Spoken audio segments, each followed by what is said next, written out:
I spoke authentically and I didn't come with canned slogans. And the reality is, you know what, if you're not willing to face off authentically with your fellow compatriots on the debate stage or NBC News or wherever you all are from for that matter, you're not ready to sit across the table from Xi Jinping.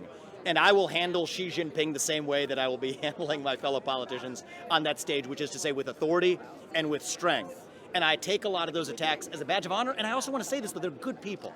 Right? I'm going to need many of those people on that stage in different roles in reviving our country. But when it comes to the White House, it will take an outsider. I think we established that tonight. And I was honored to come out, I think I think clearly the winner of this thing, just to be really honest of it. My first time ever on a debate stage, I was prepared for this to be a warm-up. The fact that we came out as victorious as we did is really an honor, something that propels me and gives me a sense of duty to see all this all the way through to a landslide in the general. Vivek Ramaswamy, the 38-year-old biotech multimillionaire running for U.S. president, has said he wants to ban addictive social media for children. If you're 16 years old or under, you should not be using an addictive social media product, he said at the second debate between Republican candidates. With no previous experience of political office, he has positioned himself as an outsider willing to develop former President Donald Trump's America First agenda with his own personal spin. That includes some unconventional proposals on everything from abolishing the FBI to ending military aid to Ukraine. Here are 8 things he believes. Number 1. Ban children from using social media. Mr. Ramaswamy has criticized social media platforms and described their products as addictive. He even recently called TikTok digital fentanyl. I worry about the impact that it has on 12 or 13-year-olds that are using this product that they probably shouldn't be, he said. And during the second Republican debate, he called for a ban on children using the platforms in order to, among other things, revive the mental health of this country. This isn't a Republican point or a Democrat point, he said. Mr. Ramaswamy, however, has been criticized by his Republican opponents for joining TikTok himself just days after he labeled it digital fentanyl. In response, he said the move was an attempt to reach younger voters. Number 2, the H-1B visa program should end. Mr. Ramaswamy said he wants to gut the H-1B visa system, which is used by employers to hire skilled foreign workers in the U.S. The visa is open to people with specialized skills and education and is tied to a job offer. It allows foreign employees to live and work in the U.S. for up to 6 years, after which it can be renewed. It is also incredibly popular. For 2024, U.S. businesses have already submitted 780,000 visa applications. In a recent statement, Mr. Ramaswamy said the visa is a form of indentured servitude that only accrues to the benefit of the company, and that it needs to be replaced by meritocratic admission. Mr. Ramaswamy has come under fire for these comments, particularly because he used the same program to hire workers for his pharmaceutical company, Roivant Sciences. When asked about this, Mr. Ramaswamy said his company played by the current rules of government and he would reform the visa program if elected. The U.S. Citizenship and Immigration Services website shows Roivant Sciences has applied for at least 12 visas under the H-1B program since 2018. Number 3, the voting age should be raised. Mr. Ramaswamy has voiced support for raising the voting age to 25. But under his proposal, those over 18 would be able to vote if they meet a national service requirement, either by being an emergency first responder or by serving for at least 6 months in the military. We must think ambitiously about reviving civic duty in America, he said earlier this year.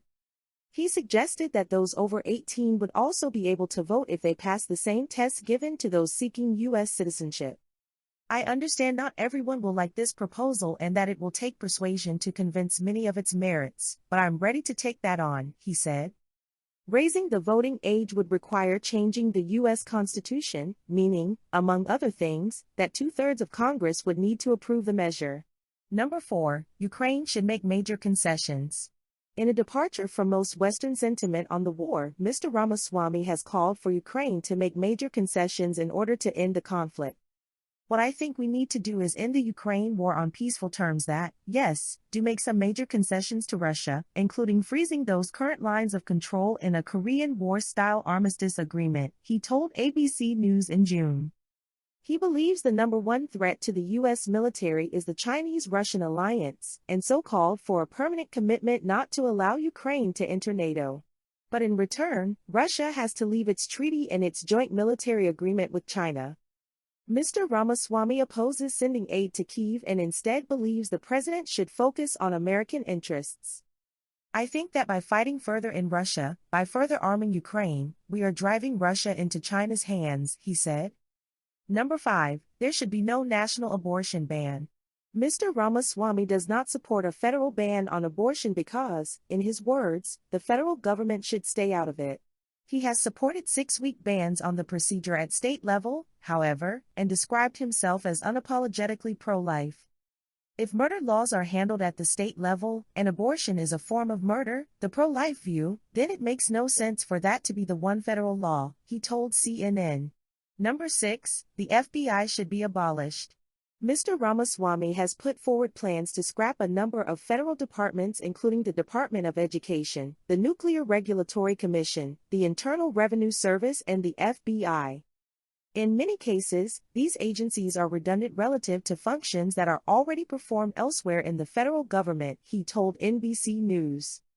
He has proposed a reorganization in which the FBI's funding would be distributed instead to the Secret Service, the Financial Crimes Enforcement Network and the Defense Intelligence Agency. Former President Donald Trump, the current frontrunner to win the Republican nomination, has repeatedly attacked the FBI as being part of a witch hunt against him.